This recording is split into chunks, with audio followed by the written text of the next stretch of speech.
दोस्तों आजकल खेतीबाड़ी में मॉडर्न एग्रीकल्चर मशीनरी की डिमांड काफ़ी बढ़ गई है। वर्तमान समय में इनके बिना खेती करना काफ़ी मुश्किल हो गया है। अगर देखा जाए तो इन मशीनों ने खेतीबाड़ी को बहुत ही आसान और आरामदायक बना दिया है। आज के इस वीडियो में हम आपको खेतीबाड़ी में काम आने वाले टॉप 5 एग्रीकल्चरल मशीन की मैन्युफैक्चरिंग दिखाने वाले हैं, जो आपका काफ़ी ज्ञान बढ़ाने वाली है। तो वीडियो में अंत तक बने रहे हमारे साथ। और दोस्तों, अगर आप हमारे चैनल पर नए दर्शक हैं तो हमारे चैनल को सब्सक्राइब करके पास में दिए गए बेल आइकन को दबाकर ऑल का ऑप्शन जरूर ऑन कर ले। नंबर 1 पर है मॉडर्न हार्वेस्टर यानी कि हल। दोस्तों, हल ट्रैक्टर और बैलों का वह हिस्सा है जिनके बिना खेत में दोनों ही बेकार है। तो चलिए दोस्तों, इसी बात पर आपको दिखाते हैं कि हल फैक्ट्री में कैसे बनाया जाता है। तो दोस्तों, हल बनाने के लिए जिन रॉ मटेरियल्स की जरूरत पड़ती है उन्हें दूसरे फैक्ट्री से हल बनाने वाली फैक्ट्री में एक्सपोर्ट कर लिया जाता है। और जब रॉ मटेरियल फैक्ट्री में आ जाते हैं तो सबसे पहले नोड्स और ब्लेड्स बनाए जाते हैं और फिर मेटल को स्पेशल मशीन के जरिए साफ कर दिया जाता है, जिससे कि उनके ऊपर जो जंग लगे होते हैं वह निकल जाए। और आपको बता दें कि यह स्पेशल मशीन, जिसे शॉर्ट ब्लास्टिंग मशीन भी कहा जाता है, वह 1 मिलीलीटर साइज के मेटल बॉल्स का इस्तेमाल करती है मेटल के ऊपर लगे जंग को निकालने के लिए। और उसके बाद सभी मेटल मटेरियल्स को कटिंग सेक्शन में भेजा जाता है, जहां पर कटिंग के लिए प्लाज्मा और मैकेनिकल टेक्नोलॉजी दोनों का इस्तेमाल किया जाता है। और आपको बता दें कि यह कटिंग प्रोसेस पूरी तरह से ऑटोमेटेड होती है, जिसे एक स्पेशल कंप्यूटर प्रोग्राम से कंट्रोल किया जाता है। और उसके बाद मेटल को ड्रिलिंग कंपार्टमेंट में भेजा जाता है और उसके बाद में हल में लगाए जाने वाले कुछ यूनिट्स को एक कंप्यूटर कंट्रोल मशीन द्वारा बनाया जाता है। और फिर हल में लगाए जाने वाले ब्लेड्स को हीटिंग प्रोसेस से गुजारा जाता है, जहां मेटल को 800 डिग्री सेल्सियस पर हीट किया जाता है। और फिर वर्कर्स इन ब्लेड को चेंबर से निकालकर एक स्टैंपिंग मशीन में डाल देते हैं, जहां इन्हें प्रेस किया जाता है ताकि ये अपने शेप में आ सके। और शेप में आने के बाद इन्हें वाटर टैंक में डालकर ठंडा किया जाता है। और उसके बाद ब्लेड्स को टैंक से निकालकर एक फर्नेस में डाला जाता है और फिर उन्हें फर्नेस में तब तक रखा जाता है जब तक ब्लेड हार्ड और टफ ना बन जाए। और उसके बाद वेल्डिंग यूनिट में हल के ऊपर के पोर्शन को तैयार किया जाता है और उसके बाद उन्हें कलर के लिए भी भेजा जाता है, जहां पर सभी पार्ट्स को एक साथ एक स्प्रेयर से पेंट किया जाता है। और पेंटिंग के बाद एक पार्ट को ओवन में डालकर उसे सुखा लिया जाता है और सूखने के बाद में असेंबली लाइन में भेजा जाता है, जहां पर सभी पार्ट्स को असेंबल किया जाता है। और इस तरीके से हल बनकर पूरी तरीके से तैयार हो जाता है। नंबर 2 पर है ट्रैक्टर मैन्युफैक्चरिंग। दोस्तों, ट्रैक्टर किसान की जिंदगी का एक बहुत ही अहम हिस्सा बन चुका है, जिसे कि किसान अपने बच्चे की तरह रखता है। तो इसलिए दोस्तों, आज हम आपको बताएंगे कि ट्रैक्टर फैक्ट्री में कैसे बनते हैं। फैक्ट्री में ट्रैक्टर बनाने की शुरुआत सबसे पहले उसके निचले हिस्से से की जाती है, जहां सबसे पहले मेटल शीट्स को एक मोल्डिंग मशीन में डालकर चेंबर तैयार किए जाते हैं। और उसके बाद इन्हीं चेंबर्स में एक्सेल की मदद से इंजन को अलाइन किया जाता है। और फिर काम शुरू होता है गियर बॉक्स को इंजन से कनेक्ट करने का, जो कि वर्कर्स द्वारा बहुत ही तेजी से किया जाता है।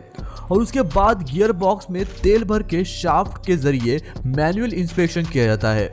और जब इंस्पेक्शन पूरी तरह से हो जाता है और चेकिंग इंस्पेक्टर से इन्हें क्लीन चिट मिल जाती है, तो फिर इन्हें आगे दूसरे कंपार्टमेंट में भेज दिया जाता है। और फिर आगे कंपार्टमेंट में मौजूद वर्कर्स सिस्टम में क्लच और ब्रेक पैनल को फिट करते हैं। और उसके बाद सिस्टम में एक पावरफुल इंजन इंस्टॉल कर दिया जाता है। और इंजन के साथ साथ हाइड्रोलिक लिफ्ट, हाइड्रोलिक पंप और पावर लिंक को भी इंस्टॉल किया जाता है। और फिर सिस्टम में फ्रंट टायर को जोड़ने के लिए फ्रंट एक्सल और इंजन स्टार्ट करने के लिए स्टार्टर मोटर को भी लगा दिया जाता है। और इस तरह से ट्रैक्टर का मेन रेगुलेटिंग सिस्टम बनकर तैयार हो जाता है। सिस्टम तैयार होने के बाद वर्कर्स इनकी अच्छी तरह से जांच करते हैं और हर एक पॉइंट नोट करते हैं, ताकि आगे चलकर कोई दिक्कत ना हो सके। और टेस्टिंग होने के बाद सिस्टम की फिजिकल अपीयरेंस पर काम किया जाता है, जहां सिस्टम को एक प्रीमियम क्वालिटी के पेंट से पेंट किया जाता है और जब पेंटिंग हो जाती है तो इन्हें थोड़ी देर सूखने के लिए रख दिया जाता है और जब पेंट सूख जाता है तो फिर लुब्रिकेशन का काम शुरू किया जाता है, जिसमें सभी पार्ट्स पर ग्रीस लगाई जाती है और उसके बाद ऑयल टैंक को फ्रंट पैनल पर इंस्टॉल कर दिया जाता है और उसके बाद ट्रैक्टर में इनके पहिए लगा दिए जाते हैं और फिर ट्रैक्टर के फ्रंट पैनल जिसमें हॉर्न और कंट्रोल सिस्टम शामिल होते हैं इन्हें भी इंस्टॉल कर दिया जाता है और इंजीनियरिंग द्वारा दोबारा से इंस्पेक्शन किया जाता है ताकि ट्रैक्टर में कोई फॉल्ट ना हो सके और टेस्टिंग के बाद ट्रैक्टर की बॉडी को लगा दिया जाता है और आखिर में ट्रैक्टर बनकर पूरी तरह से तैयार हो जाता है। लेकिन उसे तुरंत मार्केट में नहीं भेजा जाता क्योंकि मार्केट में भेजने से पहले कंपनी की एक टेस्ट राइड होती है, जिसके बाद ही इन ट्रैक्टर को मार्केट में भेजा जाता है। नंबर 3 पर है सोलर पैनल्स। दोस्तों, किसानों को अक्सर बिजली की समस्याओं का सामना करना पड़ता है, मगर दोस्तों बता दें कि ये अब समस्या बीते दिनों की बातों में शामिल हो चुकी है, क्योंकि जब से सोलर पैनल का आविष्कार हुआ है तब से ही इसने किसानों का ध्यान अपनी तरफ खींच रखा है और आज के टाइम में लगभग 10 में से 6 किसान तो सोलर पैनल का इस्तेमाल करते ही है। तो आइए देखते हैं कि सोलर पैनल फैक्ट्री में किस तरह बनाए जाते हैं। सोलर पैनल को बनाने की शुरुआत सबसे पहले सोलर सेल से की जाती है। इसे बनाने के लिए बहुत ही बारीकी से काम किया जाता है।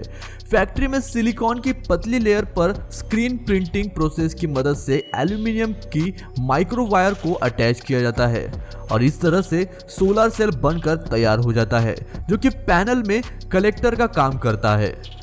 सोलर सेल बनाने के बाद सोलर सेल को हार्ड टेम्परेचर ओवन से गुजारा जाता है और उसके बाद इस पर लगे एल्यूमिनियम वायर की जांच की जाती है और टेस्टिंग के बाद काम शुरू होता है इनकी कटिंग का, जहां पर लेजर कटिंग मशीन से सोलर सेल को काट कर उसे शेप दिया जाता है और फिर स्ट्रीम प्लेट को तैयार किया जाता है और उसके बाद कट किए हुए सेल के पॉजिटिव और नेगेटिव साइड को देखते हुए इन्हें स्ट्रीम पर लगा दिया जाता है और फिर दोबारा से उस पर एल्यूमिनियम वायर की कटिंग की जाती है और उसके बाद इन्हें आगे की प्रोसेसिंग के लिए भेज दिया जाता है, जहां पर प्लेट पर वायर को लगाकर उसकी सोल्डरिंग की जाती है और जो एक्स्ट्रा मटेरियल बचता है उन्हें काट करके निकाल दिया जाता है और फिर इन प्लेट्स को एक स्पेशल टाइप की शीट से कवर किया जाता है ताकि प्लेट्स पर किसी तरह की डस्ट इकट्ठा ना हो और उसके बाद एक ऑटोमेटेड कंप्यूटराइज्ड मशीन से प्लेट की टेस्टिंग की जाती है। जो प्लेट टेस्ट को पास कर लेती है उन्हें लैमिनेटिंग मशीन में डालकर लैमिनेट कर दिया जाता है और आपको बता दें कि यह लैमिनेटिंग मशीन साधारण लैमिनेटिंग मशीन से बहुत ही पावरफुल होती है। इस मशीन का टेम्परेचर 140 डिग्री सेल्सियस का होता है। लैमिनेशन के बाद सोलर पैनल को फ्रेमिंग सेक्शन में भेजा जाता है, जहां पर इनको इनके निर्धारित शेप में कट कर दिया जाता है और फिर इस पैनल को पेस्ट की मदद से स्टील प्लेट से चिपका दिया जाता है और फिर पंचिंग मशीन से पंच करके परमानेंटली जोड़ दिया जाता है और उसके बाद पैनल में आउटपुट जंक्शन बॉक्स की फिटिंग की जाती है, जो कि पैनल में मेन करंट प्रोड्यूस करता है। जंक्शन बॉक्स लगने के बाद पैनल पर कंपनी अपनी ब्रांडिंग लगाती है और इस तरीके से सोलर पैनल बनकर तैयार हो जाते हैं। नंबर 4 पर है ड्रिप इरिगेशन पाइप। दोस्तों, इरिगेशन पाइप को बनाने के लिए सबसे पहले पीवीसी पाउडर को एक तरह के खास पाउडर के साथ मशीन में घुमाकर अच्छी तरह से मिक्स कर लिया जाता है और उसके बाद पाइप को मनचाहा कलर देने के लिए अलग अलग तरह के कलर पिगमेंट डाल दिए जाते हैं और फिर पिगमेंट को मशीन में अच्छी तरीके से मिक्स कर लिया जाता है। जब पिगमेंट मिक्स हो जाते हैं तो फिर उन्हें अच्छे से सुखाया जाता है और दूसरी मशीन में डालकर इस मिक्सचर को हीट किया जाता है, जो कि हीट करने की वजह से लिक्विड का शेप ले लेता है और फिर यह मशीन इसे राउंड शेप देना शुरू कर देता है।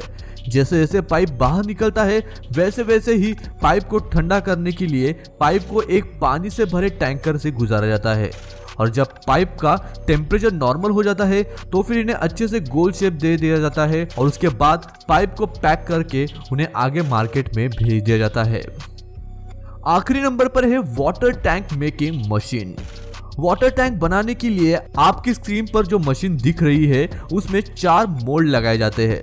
सबसे पहले इन मोल्ड में एक प्लास्टिक मटेरियल पाउडर जो कि LDPE पाउडर का मिक्सचर होता है उसे इस मोल्ड में डाला जाता है और मोल्ड में पाउडर डालने के बाद मोल्ड को पूरी तरीके से सील कर लिया जाता है और फिर यह मोल्ड को अच्छी तरह से सील करने के बाद चेंबर्स को बंद कर दिया जाता है और मोल्ड्स का रोटेशन स्टार्ट कर दिया जाता है। चेंबर के अंदर जो बर्नर लगे होते हैं उसे भी स्टार्ट कर दिया जाता है और हीट के कारण मोल्ड के अंदर डाला गया पाउडर मोल्ड के चारों तरफ अच्छी तरीके से चिपक जाता है। फिर कुछ देर बाद चेंबर का गेट खोलकर इन्हें कूलिंग फैन चलाकर ठंडा कर दिया जाता है और फिर आखिर में इन मोल्ड्स को ओपन करके चारों मोल्ड्स के अंदर से वाटर टैंक को निकाल दिया जाता है और इस तरीके से वाटर टैंक बनकर पूरी तरीके से तैयार हो जाते हैं। दोस्तों आपको अगर वीडियो अच्छा लगा तो वीडियो को लाइक करो, चैनल को सब्सक्राइब करो और इस वीडियो को ज्यादा से ज्यादा लोगों के साथ शेयर करो ताकि बाकी किसान भी इसके मैन्युफैक्चरिंग जान सके। आपको इसमें से कौन सा प्रोडक्शन सबसे ज्यादा अच्छा लगा यह हमें कमेंट में बताना मत भूलिएगा। मैं मिलता हूं आपको ऐसे ही और एक इंटरेस्टिंग वीडियो के साथ, तब तक के लिए नमस्कार।